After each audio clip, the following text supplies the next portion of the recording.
Transport कारोबारी राजा रघुवंशी की हत्याकांड के मामले में शिलांग पुलिस पिछले 6 दिनों से इंदौर में डटी हुई है और 6 दिनों से लगातार पूछताछ भी अन्य तरह से की जा रही है। बता दें, इस पूरे मामले में शिलांग पुलिस अभी तक 8 आरोपियों को गिरफ्तार कर चुकी है। साथ ही जांच के दौरान कई अहम सबूतों भी पुलिस के द्वारा जुटाए गए हैं। फिलहाल इन्हीं के आधारों पर आरोपियों को सख्त सजा दिलाने की बात भी कही जा रही है। तो वहीं दूसरी ओर ट्रांसपोर्ट कारोबारी राजा रघुवंशी के भाई सचिन रघुवंशी ने मेघालय सरकार और मेघालय के लोगों से हाथ जोड़कर यह भी विनती की है कि वह इन आरोपियों को सख्त सजा दिलाने के लिए अपनी सरकार से निवेदन करे।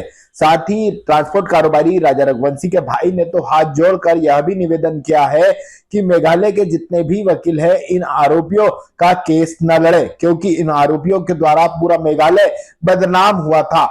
साथ ही इस पूरे घटनाक्रम में जिस तरह से सचिन रघुवंशी ने मेघालय सरकार के साथ ही वहां के लोग और अभिवक्ताओं से हाथ जोड़कर विनती की है, तो वहीं दूसरी ओर सोनम रघुवंशी के भाई गोविंद रघुवंशी से भी यह विनती की है कि यदि वाकई में तुम हमारे साथ खड़े हो, हमारे भाई की तरह हो, तो अपनी बहन जो सोनम रघुवंशी हैं उसके फोटो पर हार चढ़ा दो, क्योंकि उसके कारण तुम्हारे के साथ और तुम्हारे परिवार को भी काफी बदनामी झेलना पड़ी है।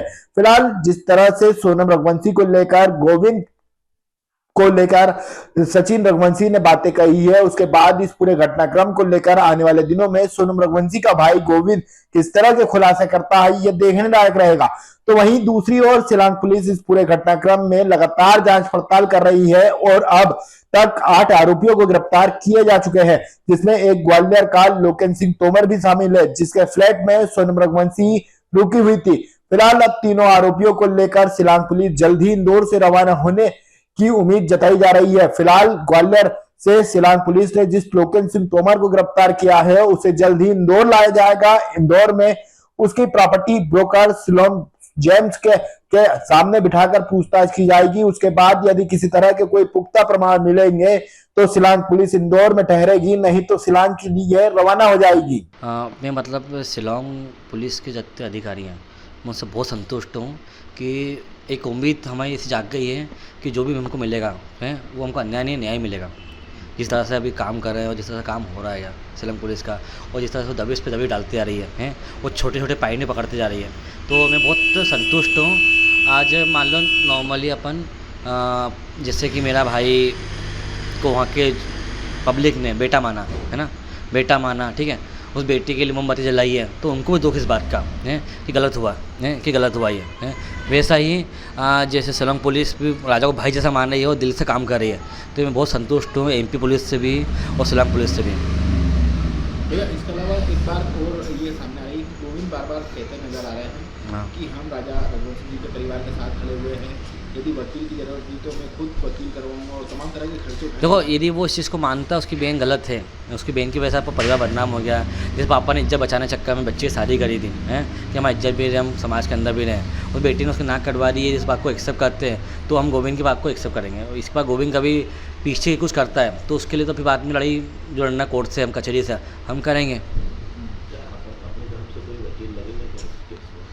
नहीं देखो सर, हमने तो भाई खोया है, वकील लड़ेगा, वकील के लिए हम जितना भी करना पड़ेगा, हम सब कुछ करेंगे। इस पूरे मामले को लेकर जिस तरह से मांग की जा रही है, क्या मेघालय सरकार के बाद आप कोर्ट जाओगे कि इनका नाम? इस समय मेघालय सरकार से वहाँ के जो सीएम साहब हैं, वहाँ के जो पर्यटन मंत्री जी हैं, मैं उनसे भी एक रिक्वेस्ट ये चाहूँगा कि जिस तरह से उसने आज पूरे मेघालय को बदनाम करा है तो वो खुद भी उसको छोड़े नहीं, कड़े से कार्रवाई की जाए।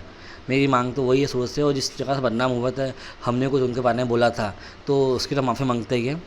ये सरकार जो कर रही है वो अच्छा कर रही है, मैं बहुत संतुष्ट हूँ। भैया एक और आप मेघालय के वकीलों से मांग करोगे कि इनका केस न लड़ा जाए? सर, मैं मेघालय के वकील से मांग करूँगा कि आज उनके बच्चे भी, जैसे मेरे भाई है उनके भाई बच्चे हैं, तो वैसा आज उनके यहाँ भी कुछ होता है तो वो भी नहीं चाहेंगे कि आज वो जो बदनाम वो मेघालय हुआ है, आज कोई उनसे पूछा कि आप कहाँ रहते हो, वो बोलेंगे मेघालय में रहते हैं, तो कोई भी उनसे डरेगा है, तो वो भी नहीं चाहेंगे कि ना उसका केस कोई लड़े। वकीलों को, वहाँ के वकीलों से हाथ जोड़ के निवेदन करो। हाँ, मैं वकीलों से हाथ जोड़ के निवेदन करता हूँ कि दिल से यदि आप राजा को, मतलब आपने मेघालय में हमने सुना नहीं आज पहले मोमबत्ती जली है तो आपने उसको बेटे सा माना है, तो उस बेटे के लिए कोई वकील से लड़ने को तैयार नहीं हो।